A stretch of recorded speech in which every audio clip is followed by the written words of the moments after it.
नागपूरमध्ये पुन्हा एकदा पोलिसांची अवैध हुक्का पार्लरवर ऑपरेशन थंडरची कारवाई सुरूच आहे।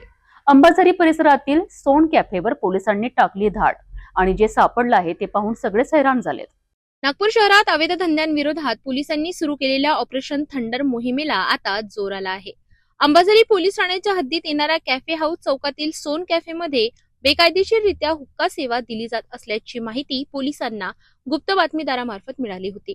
या माहितीची खात्री करून पोलिसांच्या डीबी पथकाने नियोजनबद्ध कारवाई करत कॅफेवर अचानक छापा टाकला।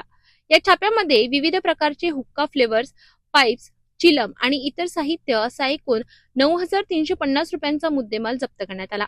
प्राथमिक तपासात या ठिकाणी प्रतिबंधित तंबाखूजन्य पदार्थांचा वापर करून हुक्का पार्लर चालविला जात असल्याचे समोर आले।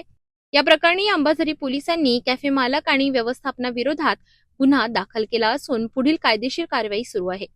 दरम्यान ऑपरेशन थंडर अंतर्गत सुरू असलेल्या या कारवायांमुळे नागपूरमधील अवैध धंदे करणाऱ्यांमध्ये भीतीचे वातावरण निर्माण झाले आहे।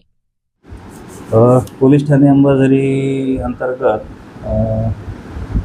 कॅफे हाऊस चौकामध्ये सोल कॅफे म्हणून आहे, ज्यामध्ये लोकांना हुक्का पुरवित असल्याची माहिती आमचे डीबी पथकांना प्राप्त झालेली होती।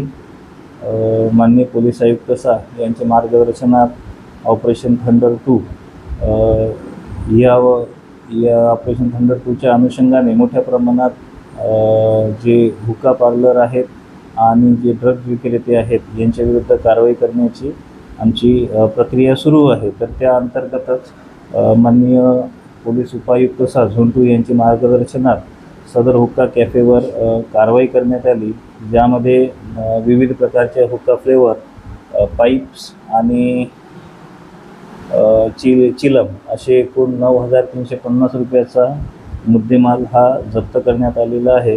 सदरची कारवाई आमचे तपास पथकाचे PSI पतकोंडे, PSI आदम शेख आणि त्यांच्या टीमने केलेली आहे।